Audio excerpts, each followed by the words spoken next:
Madam ಹುಡುಗನ ಹೆಸರೇನು? Ganesha. Okay, ಯಾವ ಊರು ನೀವು? ನಮ್ಮದು ಲಿಂಗಸೂರು. ಓಕೆ, ಇಲ್ಲಿ ಲೋಕಲ್ ಎಲ್ಲಿ? ಇಲ್ಲಿ ಉಲ್ಮಂಗಲ. ಓಕೆ, ಹೆಂಗಾಗಿತ್ತು ಇದು ಏಟು? ಇವನು ಸೈಕಲ್ ಓಡ್ಸಕ್ ಹೋಗಿ ಬಿದ್ದೋಗಿದ್ವಿ. ಆಮೇಲೆ ಬಿದ್ದೋದ್ರೆ ಜಿಗಣಿಗೆ ಹೋಗಿರಿ, ಎಕ್ಸ್ರೇ ಮಾಡ್ಸಿದ್ವಿ. ಅವ್ರೇನಂದ್ರು ಎಕ್ಸ್ರೇಲಿ ಏನ್ ಬಂತು? ಅದೇ ಮೂಳೆ ಯಾಟನೆ ಮುರಿದಾಗಿತ್ತು ಅಂತ ಹೇಳಿದ್ರು. ಎರಡು ಕಡೆ ಮುರಿದೋಗ್ಬಿಟ್ಟಿದೆ. ಓಕೆ, ಹೇಳಿದ್ರೆ ಅವ್ರು ಆಸ್ಪತ್ರೆಗೆ ಹೋಗ್ರಿ, ಇಲ್ಲ ಎಲ್ಲಾರ ಕಟ್ಟಾಕಲ್ಲಿ ಹೋಗ್ರಿ ಅಂತ. ಓಕೆ, ಅದೇ ಜಿಗಣಿಗೆ ಹೋದ್ವಿ. ಅವ್ರು ಇವನ್ನ ಕರ್ಕೊಂಡು ಅವ್ರ ಒಳಗಡೆ ರೂಮಲ್ಲಿ ಕೂಡ ಹಾಕಿದ್ರು. ನಮ್ನ ಆಚೆ ಕಳಿಸ್ಬಿಟ್ರು ಹೋಗ್ರಿ ಅಂತ. ಯಾರು? ಅವರು ಕಟ್ಟಾಕೋರು. ಓಕೆ, ಆಚೆ ಬಂದು ಕುತ್ಕೊಂಡ್ವಿ. ಇವನು ಒಂಥರ ಹಾಳಾಕತ್ಬಿಟ್ರು ಒಳಗಡೆ, ಹೊಡಿತಾರ ಅಂತ. ಅವ್ರೇನಂದ್ರೆ ಆಗಲ್ಲ, ಎಲ್ಲಾರ ಕರ್ಕೊಂಡು ಹೋಗ್ರಿ ಅಂತ ವಾಪಸ್ ಕಳಿಸ್ಬಿಟ್ರು.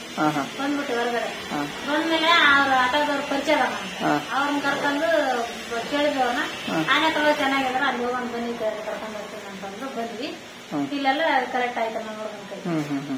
ಟೋಟಲ್ ಎಷ್ಟು ದಿನ ಆಯ್ತು ಟ್ರೀಟ್ಮೆಂಟ್? 2 ತಿಂಗಳು 2 ದಿನ ಆಯ್ತು. ಓಕೆ, ಟೋಟಲ್ ಎಷ್ಟು ಕಟ್ ಹಾಕಿರೋದು ಸರ್? ಓಕೆ, ಇವಾಗ ಹುಡುಗನ ಕೈ ಹೆಂಗಿದೆ? ಚೆನ್ನಾಗೈತ್ರಿ, ಇವಾಗ ಏನ್ ಪರವಾಗಿಲ್ಲ. ಓಕೆ, ಕೈ ಏನಾದ್ರು ಸ್ವಲ್ಪ ಸೊಟ್ಟು ವಾರೆ ಈ ಕೈಗೆ ಆ ಕೈಗೆ ಏನಾದ್ರು ಡಿಫ್ರೆನ್ಸ್? ಏನಿಲ್ರಿ, ಚೆನ್ನಾಗೈತೆ 2 ಕೈ. 2 ಪಕ್ಕ ಇದೆ. ಓಕೆ, ನಿಮ್ಗೆ ನಮ್ ಟ್ರೀಟ್ಮೆಂಟ್ ಹೆಂಗ ಅನ್ಸ್ತು? ಚೆನ್ನಾಗಿ ಅನಿಸ್ತು. Okay, thanks. ಇದು ಬಿಫೋರ್, ಇದು ಆಫ್ಟರ್.